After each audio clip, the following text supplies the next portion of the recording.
Welcome to the Athena Wellness Podcast, the show that invites you to take a seat around the community fire and listen to stories that inspire. I'm your host, Kathy Robinson, author, coach, and founder of Athena Wellness, a company that's dedicated to supporting you on your journey to live more wholeheartedly. Hello and welcome, friends. Thanks so much for joining me for the shortened Wellness Wednesday episode, a little midweek boost to help keep your warrior vibe high. Today's show is a Walking the Talk Vancast, a look behind the scenes into what I'm learning and working through, along with a takeaway for you. These portable episodes are informal and casual, recorded on the go from wherever I happen to be at the time. And today, I'm recording this at home on a rainy summer day. Today, we'll continue with the third installment of our multi-part series on reimagining midlife wellness. This series is focusing on the importance of staying well as we get older, especially in times of transition. These talks will provide a framework to help you define what matters most to you at this stage of your life and ways to continue to take positive action to be well. Here's what we've discussed so far. In part one, we talked about the difference between wellness and well-being, the essential elements of well-being, and what can get in the way of our natural state of wellness. And then we ended with a series of questions for you to explore regarding your current state of well-being and how you're viewing the journey ahead. In part two, we explored the 5 Athena Principles, along with tools and practices that you can use to enhance your wellness and well-being. I also provided a free overview of the principles and an action plan that you can download at athenawellness.com/action plan, and I'll put a link to that in the show notes. Today we're going to be exploring the first Athena Principle, which is self-compassion. And that's defined as the care for one's own well-being in the form of self-acceptance and nurturing support. It's the ability to accept our imperfections and be kind and understanding toward ourselves, especially during times of transition. The benefits of self-compassion are broad. Research has shown it can improve self-worth, motivation, body image, and overall happiness.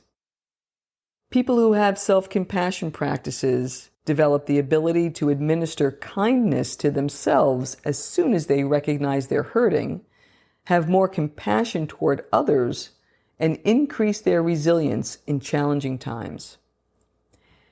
When we enter midlife, self-compassion becomes critically important.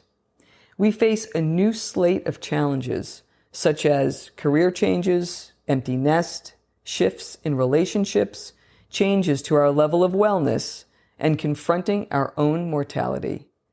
This can result in increased levels of self-doubt, anxiety, and even depression.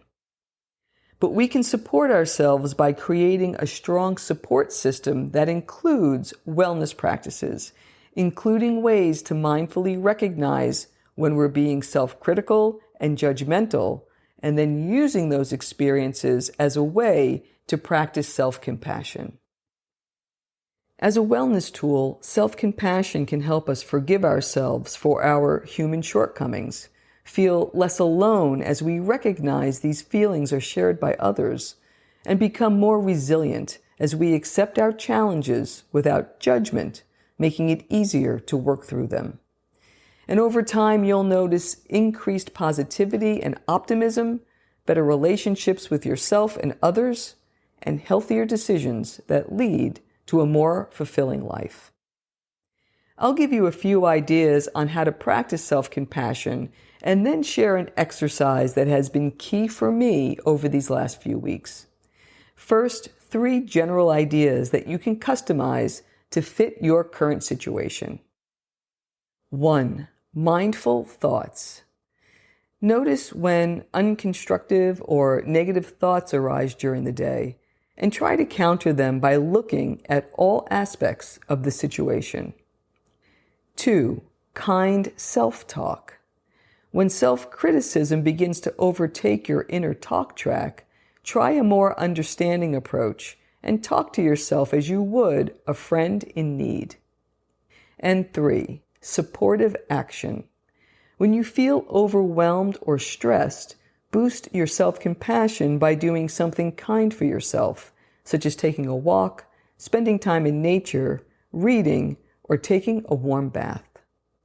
Self-care practices are like deposits in the bank.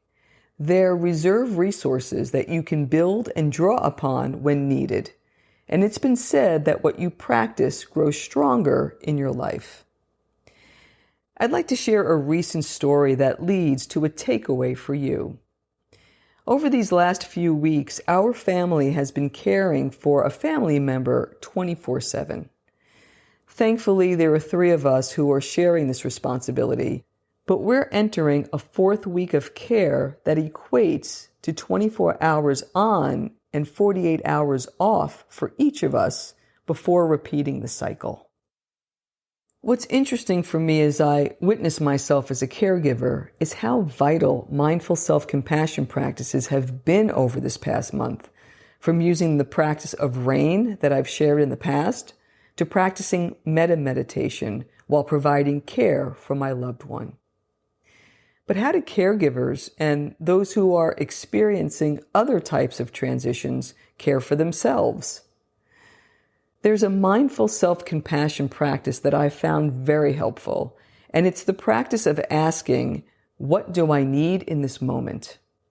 This question can help us connect with our own needs and care for ourselves in a compassionate way. When we ask ourselves the question, what do I need in this moment, we're not judging or criticizing ourselves. Rather, we're trying to understand what we're feeling and what will truly soothe us. The answers will vary depending on your personal situation, but here are some examples. The answer may be to take a break, to talk to somebody, to set boundaries, communicate needs, be patient with yourself, give yourself time to heal, rest, move your body, or do something you find enjoyable. While the answer may vary, it's important to ask the question and then be willing to listen and take action on what you learn. When I came home from my 24-hour caregiving shift yesterday, I did what I usually do, prepare for the next shift. That means doing all the things needed to keep my household and business running smoothly while I'm away. Midway through the afternoon, I stopped and I asked myself, what do you need in this moment? And the answer, to sit in the warm sun. And that's what I did. And I promptly fell asleep before moving to the shade to contemplate what I needed in the near term. And so I made some adjustments to allow me to focus on the essentials. I cleared my professional calendar as much as possible and made some changes to my physical wellness routine. I'm usually resolute on what I eat and how I move my body, but it's clear that I needed to adjust my expectations to do the best I can during this time. This means replacing my demanding CrossFit routine with a substitute that I call CrossFit at home, where I can adjust the intensity of my workout to my energy level each time. I'm also eating as healthy as I can without adding additional stress to my daily routines. Basically, I gave myself permission. I'll do my best each day to not lose ground so I can jump back in when the time is right. I also plan to take a week-long trip in my van when all of this is brought to conclusion, which gives me something to look forward to. Now to your takeaway. Here are the steps for you to create your own mindful self-compassion practice around the question, what do I need in this moment? 1. Find a quiet place where you'll be undisturbed for about 15 minutes. 2. Sit comfortably with your eyes closed and take a few deep breaths to relax. 3. When you feel ready, bring your attention to your thoughts and emotions. 4. Try to name how you're feeling. Perhaps it's overwhelmed, sad, angry, uncertain, or depleted. 5. With that feeling in mind, ask yourself, what do I need in this moment? 6. Make a mental note as things come up for you. Perhaps you need to take a break, treat yourself with more kindness, or let go of an outdated expectation. 7. When an answer resonates with you, spend a few minutes determining what you'll do and how. And 8. Take a few deep breaths, open your eyes, and then gift yourself with what you need most in this moment.